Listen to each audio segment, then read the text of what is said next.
Assalamualaikum warahmatullahi wabarakatuh.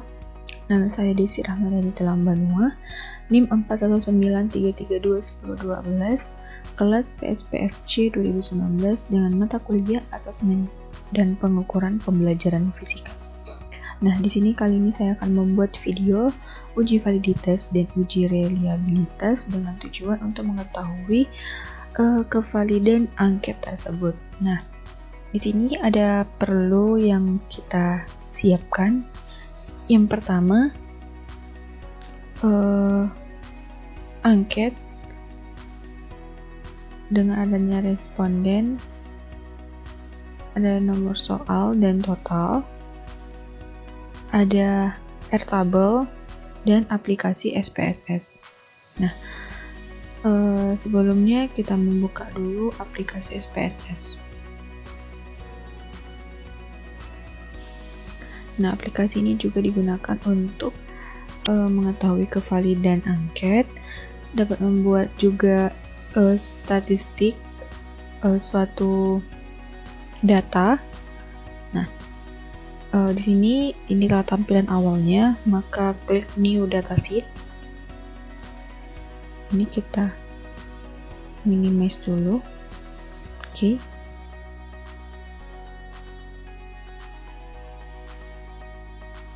Buka.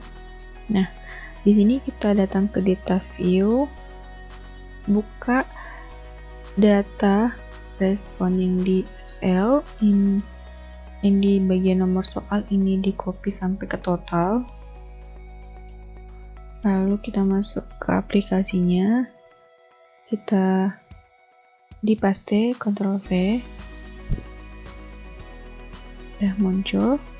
Nah, sini kita pindah ke variable view. Nah, klik Ctrl F. Ini di name, Ctrl F, replace dengan nama var 000 dengan replace X, replace all. Nah, di klik close. Nah, bagian X21 kita ganti menjadi total. Dah, maka otomatis ke data view juga akan berubah. Ini namanya. Nah, sekarang ini kan masih bentuk koma. Maka kita di bagian desimalnya kita ganti menjadi 0. Ctrl F.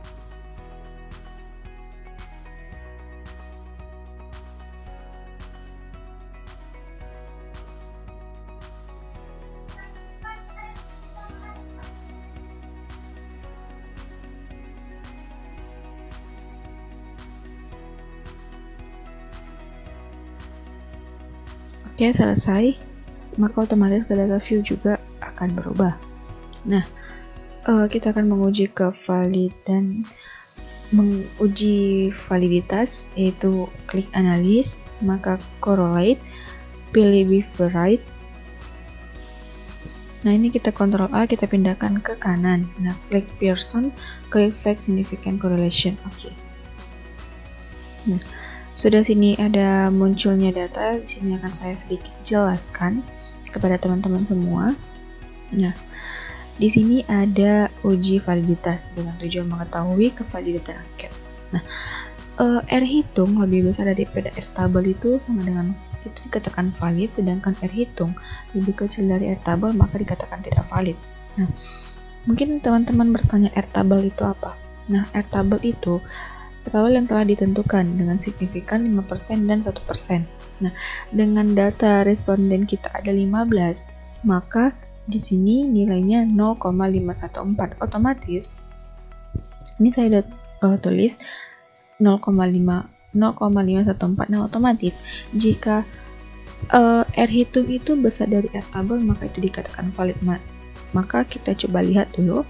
Di sini ada totalnya 0 kok. Ini ada sebenarnya 0,784. Nah, di sini kan lebih besar daripada R tabel. R tabel tadi kan 0,514. Nah, jadi itu dikatakan valid. Nah, ini juga 0,635, maka dikatakan valid karena lebih besar dari 0,514. Nah, mungkin seterusnya akan begitu. Mungkin bisa diperhatikan di sini kan 6, 0,6 lebih besar 0,4. 0,4 kan lebih kecil dari 0,514. Nah, itu mengenai uji validitas. Nah, sekarang kita menguji reliabilitas. Kita masuk ke datanya. Oke, kita masuk ke data view. Inilah data view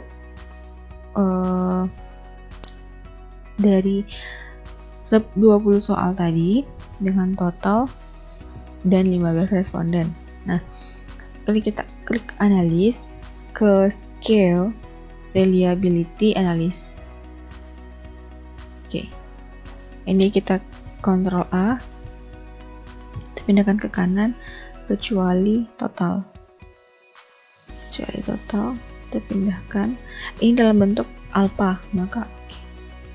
Nah, oke, ini ini datanya.